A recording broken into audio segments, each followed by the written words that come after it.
All right, everyone, we're going to go ahead and start with the second section, dealing with mainly the quantum mechanical model, the atom and how we got there. Our goal is we want to be able to discuss the development of the quantum mechanical model based on the weaknesses of the models that came before it. This is going to allow us to talk a little bit about some of the other scientists who contributed, along with Schrodinger, who's the main person that came with it. But why is it that the other ones failed? That's the question we want to be able to answer. So let's get started. Now, before we came to Schrodinger, we had Bohr's model. Bohr's model, when we look at it, had an electron and a hydrogen atom moving around the nucleus in this certain circular orbits. So if I can draw it here, we had our ring, ring, ring. Now, on each of these orbits, I had an electron that was just sort of hanging out, and it moved in this direct pattern. It gave this hydrogen atom these different energy levels, and it was based on the hydrogen emission spectrum. For those who are wondering, again, what is the emission spectrum? Looking at the idea that when we have our electrons, when we have our light that goes through a prism and separated out, if we have white light, it separates in all the colors of the spectrum. This is what we've known from before. But when we look at the spectrum for a given um, element, it actually doesn't give us the entire continuous spectrum like we would expect. It actually gives us just specific lines, and that is corresponding to different energy levels of that atom. So Bohr actually looked at it and developed his model based on that hydrogen emission spectrum.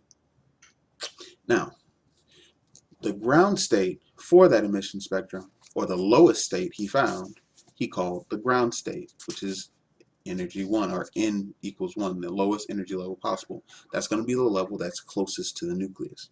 Now, as he continued to study this, he found that, hey, there are some actual, some things that we can take from this, because the light that we're actually seeing, or those levels that we're actually seeing, have to do with what happens when the electron actually comes back down to the ground state. So it wasn't that, oh, we hit it with energy and things, and it went up and it gave off this light, but actually the electron, starting off here, is going to absorb some energy, and in absorbing that energy, it's actually going to cause it to, shoot up. Now, on the way back down, it's going to release that energy again, and based on how high it goes, it's going to tell us how much energy is going, or what wavelength of light we're actually going to get. The further it goes up, the smaller the wavelength, the shorter the wavelength, the higher the energy. And so we want to look at this diagram that is actually based on, or an energy level diagram for electronic transitions. Another way that we'll see it is actually this way, and this is called an orbit transition diagram. Again, showing what we have, and it's again based on our line spectrum. It's showing what happens when the electron loses that energy and returns back to the ground state. It always comes back to the ground state, or to the lowest state, okay? Now, for this, we had to develop an entire formula that's used, and wanted to look at what happens for a single electron as it goes from one level to the next. We have the change in energy for the atom based on the photon that was actually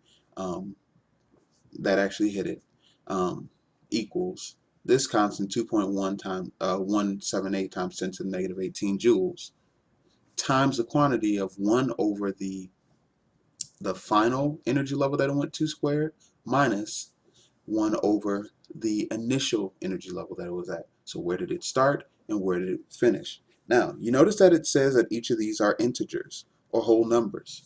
If I can go back, we will never find that there's an electron that fell somewhere between any of these.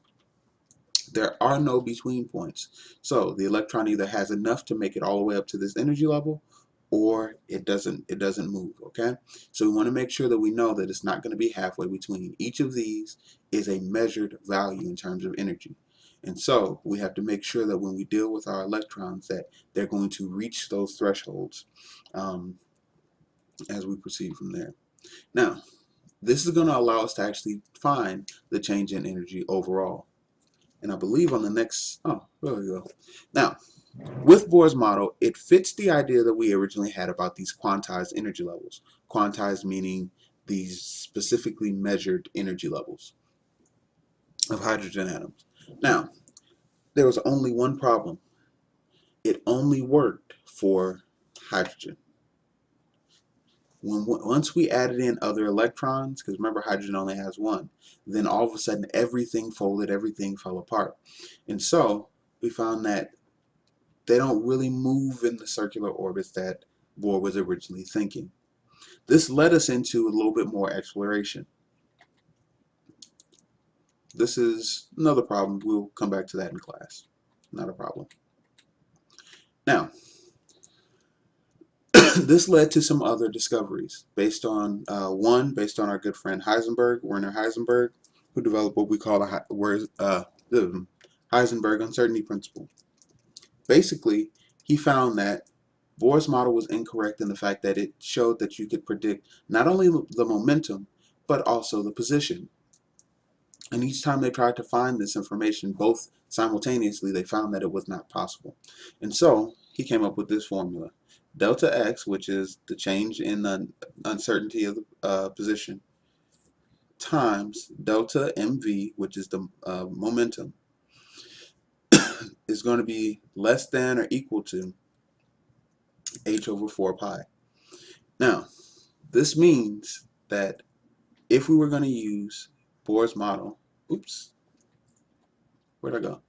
If we were going to try to use Bohr's model, here we go, there's a certain amount of uncertainty between these two particles. What do I mean? Well, let's change the color up. At a given point, at a given point, the electron could be somewhere about here, somewhere within this region. But there's no way to guarantee that it is there and at the same time calculate its momentum. And so, using a little bit of the information that we learned about our light, we actually can pinpoint or start to pinpoint the position or the momentum at a given time. Now, physical meaning of a wave function. The square of the function indicates the probability of finding an electron near a particular point in space. That probably means almost nothing to you. But based on this and a lot of math, our good friend Erwin Schrödinger came up with his model. Now, if you remember his model, it looked something like this. Had some strange shapes that popped out from here and there. And in each of these regions of space, basically he said this is a place where you most likely will be able to find an electron. Not guaranteeing, but it should be somewhere within this region. For the first s orbital, or 1s wave function, he found that the further you go from the nucleus, that's what it's showing right here, the further you go away from the nucleus, the smaller your chances are of actually finding an electron. This is where we get this shape from. The further we go away, the more it fades, the less chance, the less probability that we'll find it. So within a 1s orbital, we notice that the highest density, the highest probability, is going to be very close to that center point. As we look at this same idea, we're looking at in terms of now what's called a radial probability distribution. Meaning, as we look in the overall shape, the further again we go from the nucleus, the larger the distance from the nucleus, the lower the chance that we'll find the electron. This being, of course, in the nucleus, it grows, grows, grows, and then the further away we go, the lower your chances. Again, based on these findings. Now, as far as for the test, you will not be required to actually calculate this portion, but to understand at least the basic principle of how it works. Within each of the shapes, and we'll talk, I believe we have some slides that'll talk about it, there's a certain probability that we'll find a certain number of electrons. In each of these shapes, if I can go back, if this is my s orbital, within this shape there are only 2 electrons that are floating around. And based on that, we can actually start to make predictions on how we will build the other sublevels or energy levels from there. Now, for relative orbital size, we run into a couple problems. It's difficult to define precisely how the space is organized or how much space or different things like that. Second, it's a wave function. It's a calculation. It's not an exact amount. So we only make our decisions based off of this.